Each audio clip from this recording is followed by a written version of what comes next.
Hi friends, thanks for joining me. I'm Glenna with Planning with Glenna. I help business owners and professionals develop simple strategic planning systems to take your business to the next level and focus on what matters most.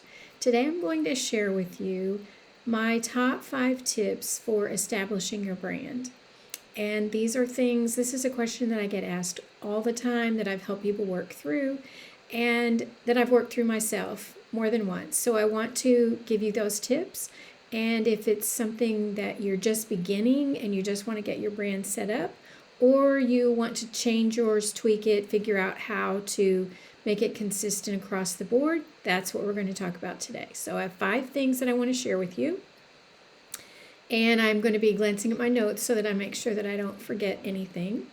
Number 1 is that you want to brand you. I know that a lot of my customers, people that follow me, are with direct sales companies, and they have their own branding. So sometimes it's really tempting to just pull in their branding and use what they have.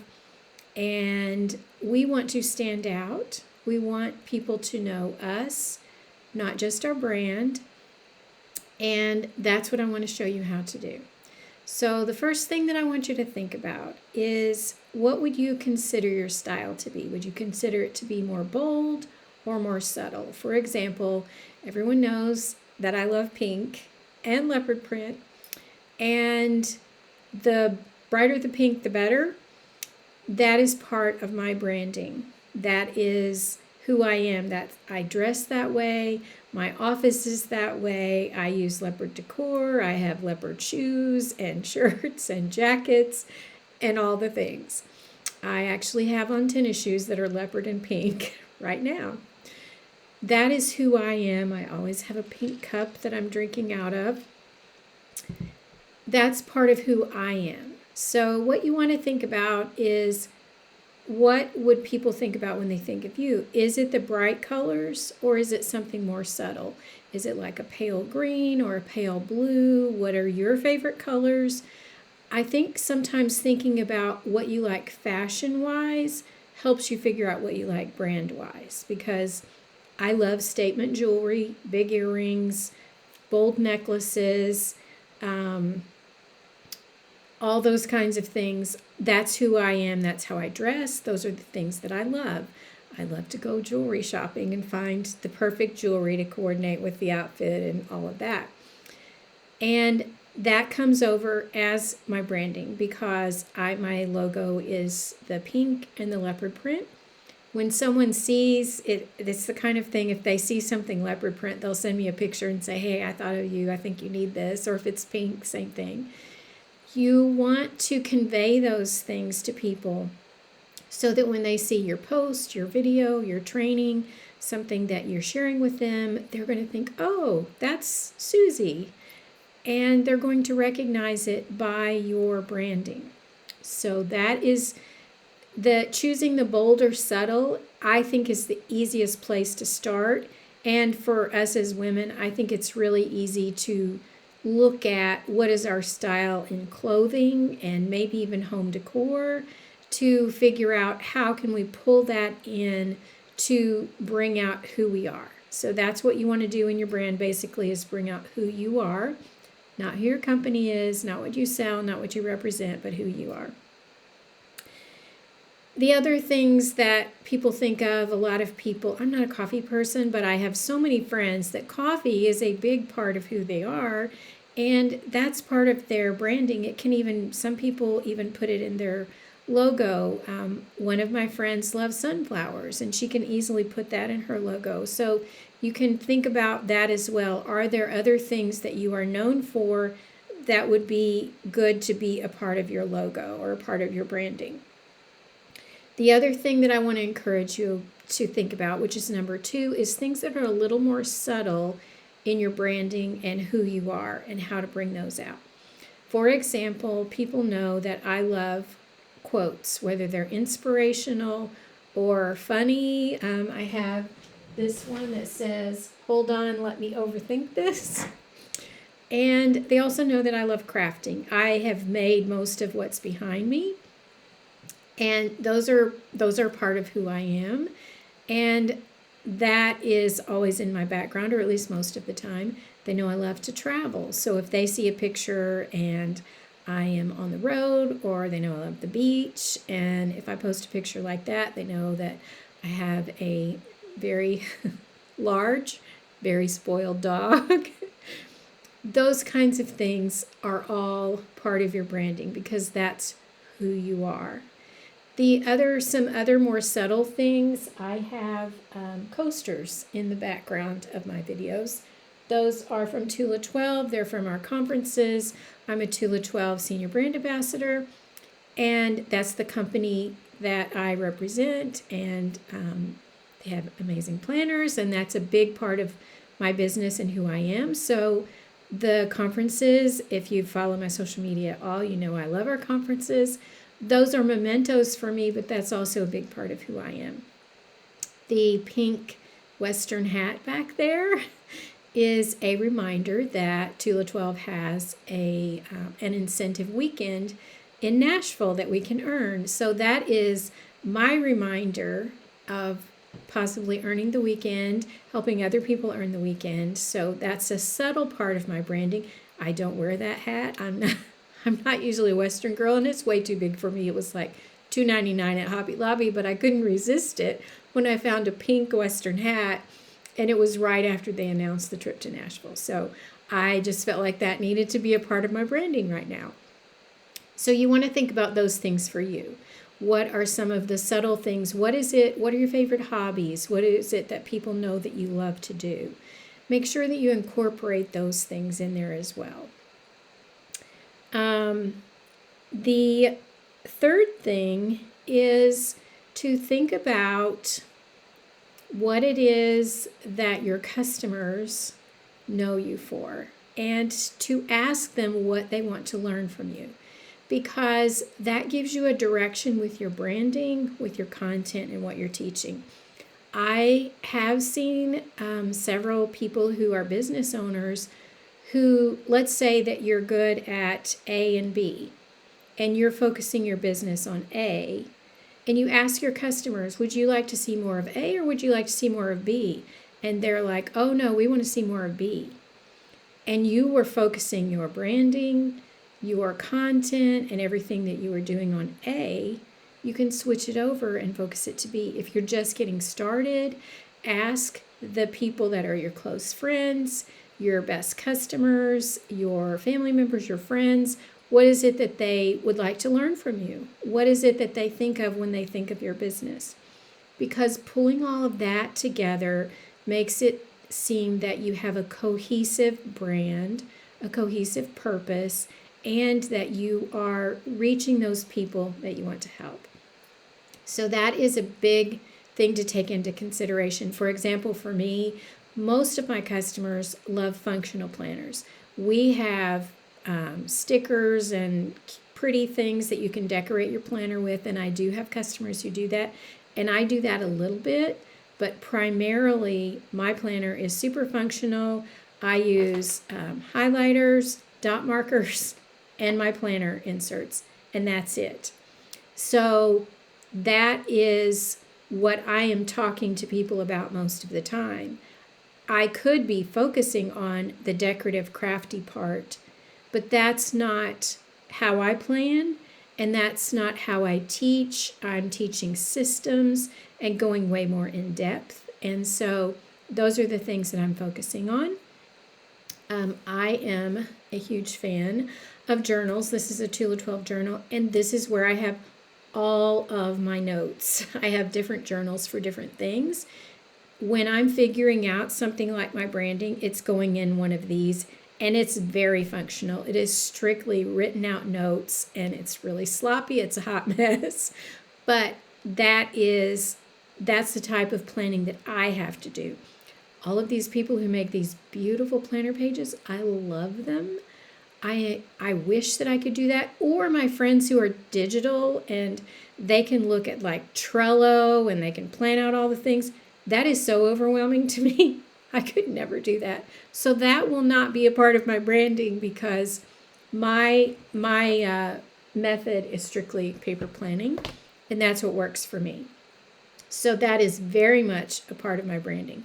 So you want to think about what is it that you are most likely to help your customers with. What is it, if you, several of you have craft businesses, if you're focusing on scrapbooking, or if your cards are super simple and you want them to have quick, easy projects, that's how you want to focus your content and your branding. If you like the more elaborate, then make sure that you convey that in your branding.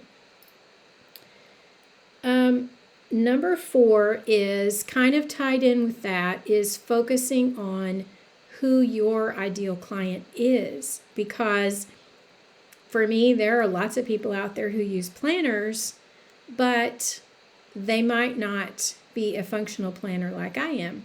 There are lots of people who like digital planning, and they are not going to be my people because I can't relate to them. That's not going to come across in my branding at all, because that's totally overwhelming to me.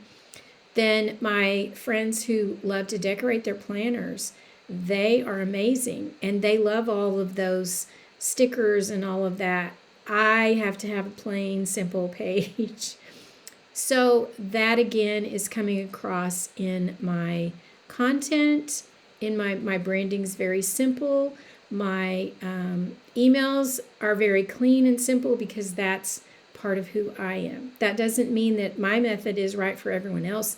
That's why I want you to make it you, so that when people see a post from you, a video from you, an email from you, a live, they'll think, oh, that's Susie and she has such and such, and I love to watch her videos or whatever. They'll recognize you because they are familiar with your branding. The last thing, number 5, that I want to talk to you about is Canva is your best friend. If you have not used Canva, I highly encourage you to use it to set up your branding, tweak your branding, come up with your logo, and all of those things.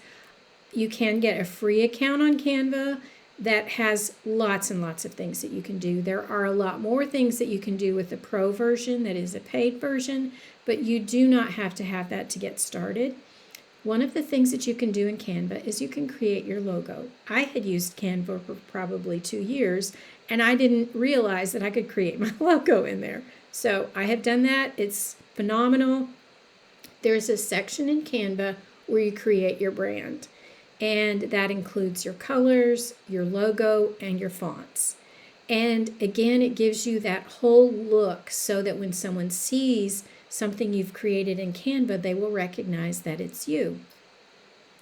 And even if you are receiving graphics, some of you have companies or you are in organizations that give you graphics, I highly encourage you to tweak them to make them your own, so that there aren't 10 people out there posting exactly the same thing that you are, because you've made it your own. There's nothing wrong with taking that and adapting it, for sure. And sometimes, for example, when we come out with new products on the first of the month, a lot of times I just pop those pictures in because our company does phenomenal graphics, and that's giving you a picture of what it is, but it's got my logo on it and people know that it's me. So you want to make sure that you are bringing out your branding in everything that you post. So you can go into Canva, you can create your graphic, taking into account all of those things that we talked about.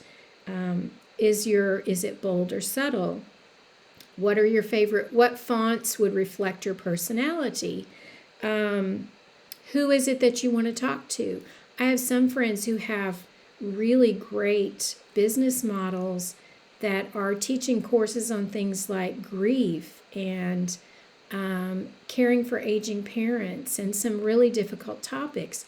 Their branding is probably going to be pretty subtle because they're dealing with really heavy topics, and they want something, when people see it, it gives them this feeling of peace. So it's a huge part of how you come up with that. You take all of those things into account and you come up with what it is that you want to do. So once you go in Canva and you create your logo, and then you can choose your brand colors. And so, for example, I can go in there and type in the search bar pink, and it will give me maybe 15 or 20 shades of pink. I can pick one or two, and those can go in my brand setup in Canva. And then every time that I want to create a graphic, I have those two colors to pull from in my brand section of Canva. So for example, let's say that you wanted to create 3 graphics, and you open a file and you put in the search bar, let's say that you're going to put something about summer travel, and your graphic colors are blue and green, and you put in the search bar summer travel, and it gives you 3 graphics that are orange and yellow, and you want to switch them to your brand colors.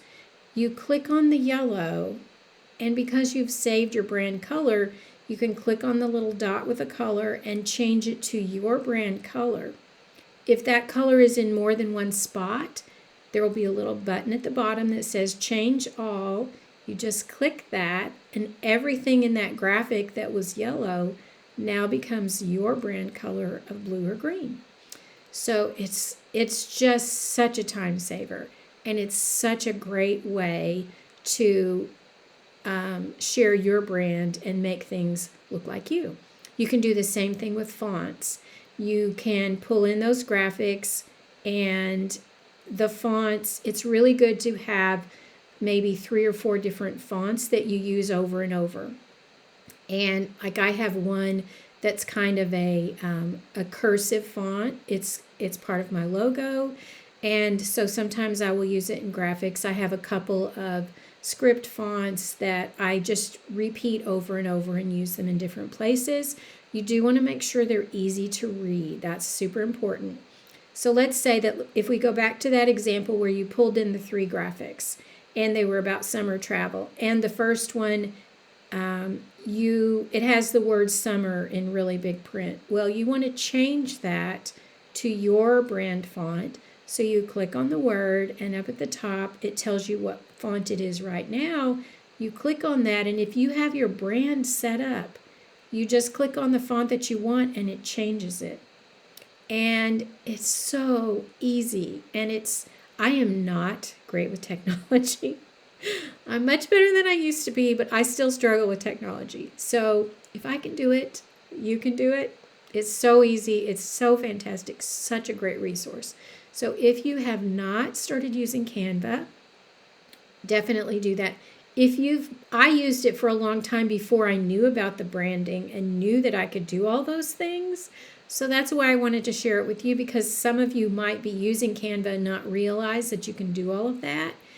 And so whether you're starting out, coming up with your branding, you're tweaking it, or even if you've already got some of your graphics set up in Canva, there's so many great things that you can do in there. I highly encourage you to set up your branding there. And we are going to be going a little bit deeper on some other things you can do in Canva in the coming weeks. So I hope you will hang out with me as we do that.